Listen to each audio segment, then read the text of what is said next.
little bit more come and hit their marks versus being out on racetrack.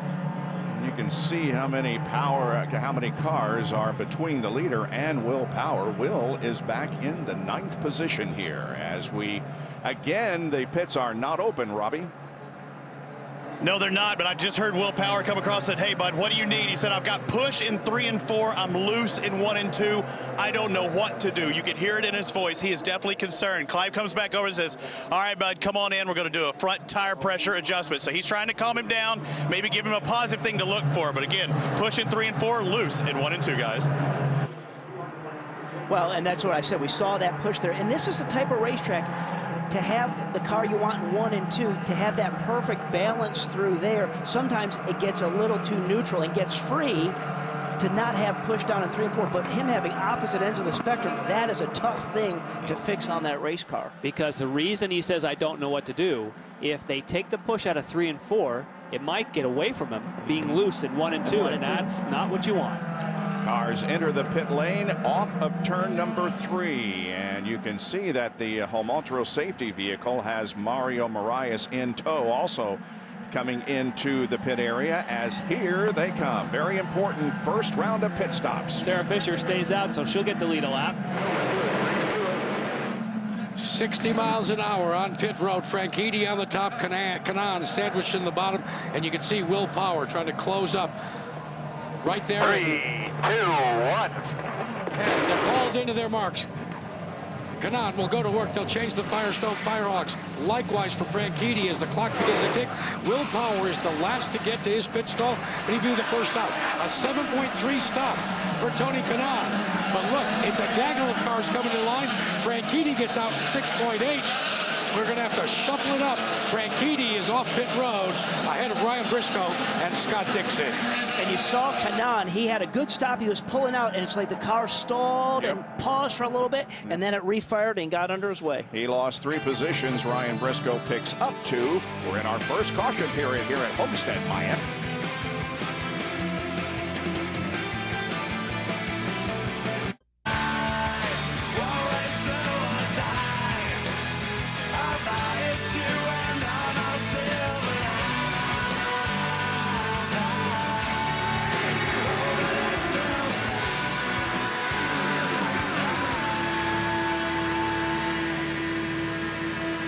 Amidst a shower of sparks, we began tonight's race, and now with first pit stops having been completed, we start now. Sarah Fisher, who stayed out, got back on the lead lap.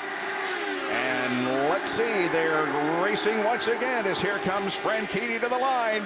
Briscoe is second, then Dixon.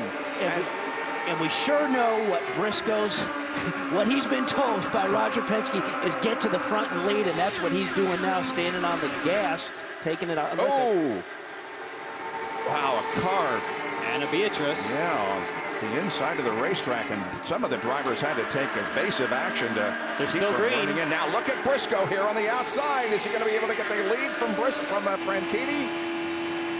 He's up on him, but it's a shorter distance, just down at the bottom. You see Franchitti, but now you should see Briscoe pull further up alongside him, and he'll come off with it. And Briscoe's using the button. Briscoe used the button to make that move. Franchitti did not. Franchitti's thinking ahead, and of course, Briscoe's got nothing to lose. Yeah, he wants to keep hammering that head to get to the front. Here's the replay as Danica Patrick really had to take evasive action to keep from hitting Anna Beatrice, who was going very slowly down the backstretch. Wow, and another caution. And it is because of Beatrice. She's in the wall. Oh, guys. Heavy damage to the right side of the car. And so very quickly we have our second caution period. The Homoltro safety team arrives to her aid. And it appears as if she's saying, yeah, I'm okay. Let's hope so. Well, I wonder what brought that on, that she was so slow. That was coming off of turn 2. I mean, she wasn't accelerating. I mean, the car was... The cars were coming up on her, so you would assume she was coming out of the pits. It wasn't obviously coming up to speed, and so did it get up to speed and then got up? Or did she come out and want to go slow and let the whole field go by since she was coming out of the pits? Let's see what happens here in the replay. Oh my.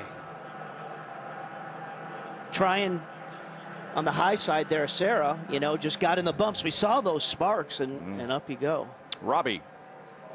Tony Kanaan earlier, I went in and talked to the crew, and he said when he came in, he actually went to pull out, and he wanted to miss Ryan Hunter-Reay, and they got so much lock in the wheel, he was locked out and accidentally bumped it into neutral. So he lost gear and had to drop it back. So he was in first gear, dropped into neutral, and everything's good. He just lost one spot, but everything's fine. No changes with Tony Kanaan.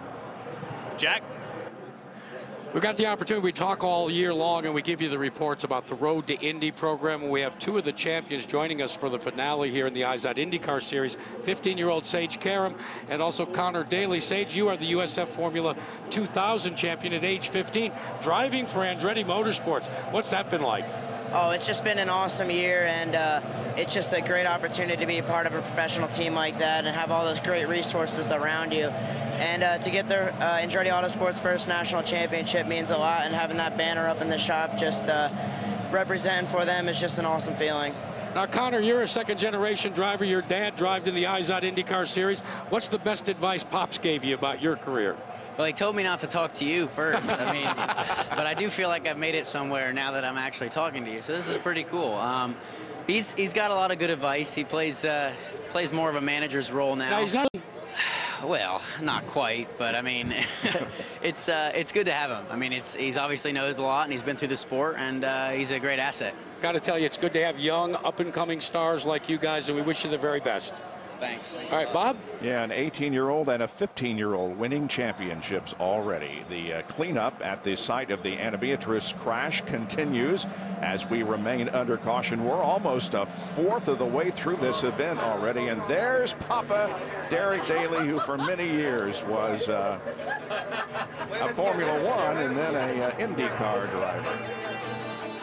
Here once again is the crash from Ana Beatriz that has brought out our second caution of the evening.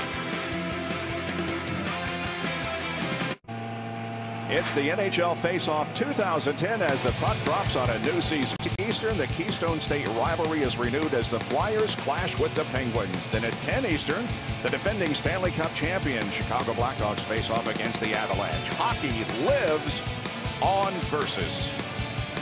Marco Andretti started 16th and is now running in 7th position, and so far tonight he is the IZOD fastest traveler with a lap of 211.934 miles an hour. That occurred on lap 3. Jack? Guys, when you take a look at this caution, it's begun to throw in at least some consideration about pit stops. Now, for Will Power, he wants to get out in clean air.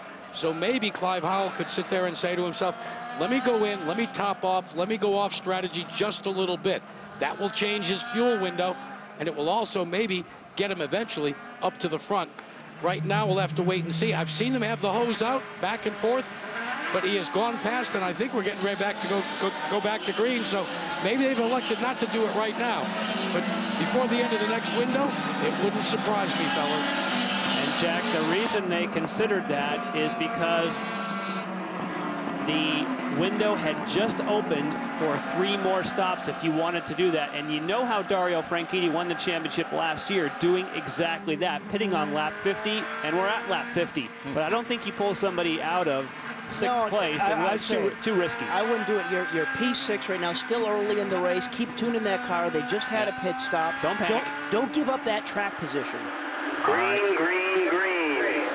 Apex Brazil, green flag comes out for a restart. Look at the scramble behind the top 3. Wow. Elio with a big jump there on Dixon. And Dixon Dixon had a hard time. Now he's getting back up to speed. For some reason, Dixon didn't come up to speed quickly, and Castro Neves is trying to take advantage. And Briscoe is trying to take advantage of the lead as he goes in front of Dario, or does he? No, they race down into turn number 3, wheel to wheel. And you know Briscoe, as you said, Jan earlier pointed out, he's going to be on that push to pass button here when he just feels I got the right timing. Let me get that little extra help. Running 3rd and 4th, Kanaan and Elio Castro Neves. They are side by side. Ducking and weaving. This is awesome. Yeah, it is. For as challenging of a racetrack that this is, and the drivers say, man, just it's so hard to have a good balance in your race car. For this much action here really shows you how much confidence everybody has. Is he going to get it done? He's trying to jump. Looks like it. Well, that was he wanted to come